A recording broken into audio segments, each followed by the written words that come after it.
Hey guys, आज हम लोग क्लास 9 के मैथ चैप्टर 1 को लेकर आए हैं। इसमें पहला सवाल है, क्या शून्य एक परिमेय संख्या है? शून्य एक परिमेय संख्या है या नहीं है, इसको जानने के लिए हमें पहले ये जानना पड़ेगा कि आखिर परिमेय संख्या होती क्या है। परिमेय संख्या उसे कहते हैं जिसे आप p/q के रूप में लिख सकते हैं, जहाँ p/q एक पूर्णांक है और q is not equal to 0। हम 0 को करके देखते हैं। 0 को पहले p/q के रूप में लिखते हैं, तो 0/1, जहाँ ये एक भिन्न है और लास्ट में क्या लिखेंगे, कह रहा है p/q एक पूर्णांक है, मतलब 0/1 एक पूर्णांक है और q is not equal to 0, जहाँ q is not equal to 0 है। इस तरह ये हमारा आंसर हुआ। अब हम लोग नेक्स्ट क्वेश्चन को देखते हैं, जो दूसरे नंबर का क्वेश्चन है। हमारा दूसरा नंबर का क्वेश्चन है, 3 और 4 के बीच 6 परिमेय संख्या ज्ञात कीजिए। वैसे तो दिखने में लगता है कि 3 और 4 के बीच कोई भी परिमेय संख्या नहीं है, पर वास्तविक रूप से देखा जाए तो अनंत परिमेय संख्या जिसकी कल्पना तक नहीं की जा सकती है। अब हम लोग इन संख्या के बीच अंतर दरार पैदा करते हैं, जो कि इन दोनों संख्या के बीच परिमेय संख्या बढ़ाएगा।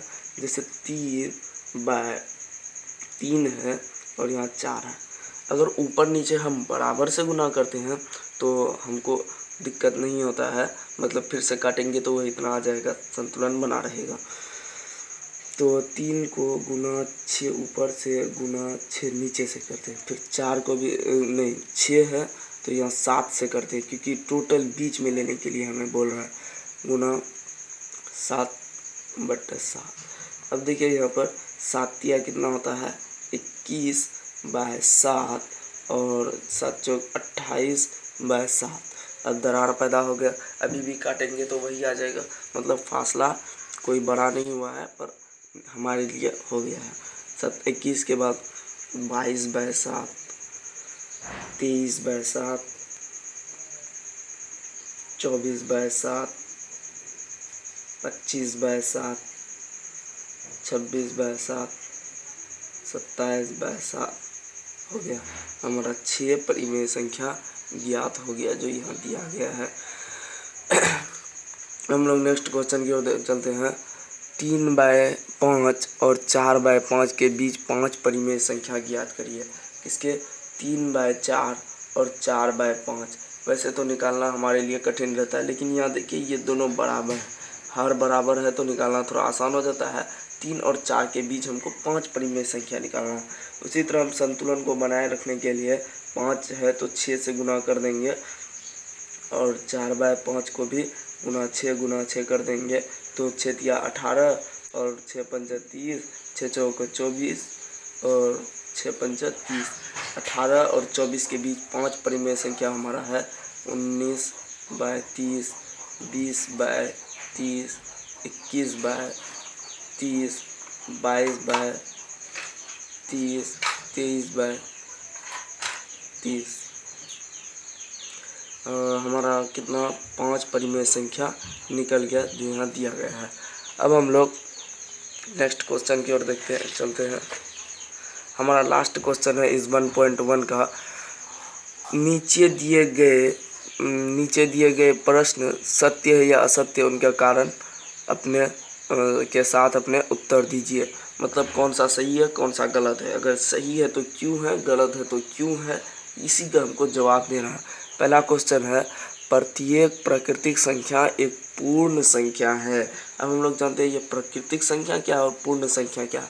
प्राकृतिक संख्या गिनती की संख्या को कहते हैं, जैसे 1, 2, 3, 4 से लेकर अनंत तक। ये एक पूर्ण संख्या है, पूर्ण 0 से स्टार्ट होता है और 1, 2, 3, 4।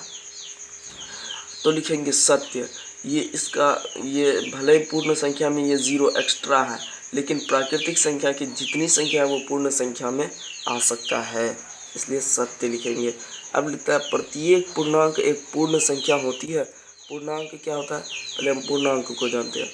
जैसे कि ये एक 0 का ये खींच दिया गया और इधर प्लस का और इधर माइनस का, जैसे -1 -2 -3 और इधर +1 +2 +3 का चिन्ह खींच दिया गया।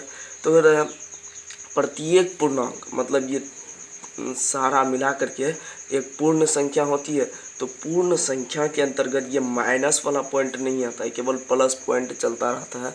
इसलिए अगर पूछेगा कि कारण दीजिए प्रत्येक पूर्णांक एक पूर्ण संख्या होती है, तो हम लिखेंगे कि पूर्ण संख्या के अंतर्गत ऋणात्मक संख्या भी आती है, या नहीं तो संख्या ही लिख देंगे। -2 एक पूर्ण संख्या नहीं है। तो अब अगला प्रश्न है, प्रत्येक परिमेय संख्या एक पूर्ण संख्या होती है। परिमेय संख्या किसको कहते हैं, जिसको p/q के रूप में लिख सकते हैं, जैसे 3, 4, 3/7, 4/7। तो कहता है प्रत्येक परिमेय संख्या ये सभी एक पूर्ण संख्या होती है। तो लिखेंगे 4/7 एक पूर्ण संख्या नहीं है। तो हमारा 1.1 पूरा होता है काफ़ी इंटरेस्टिंग के साथ।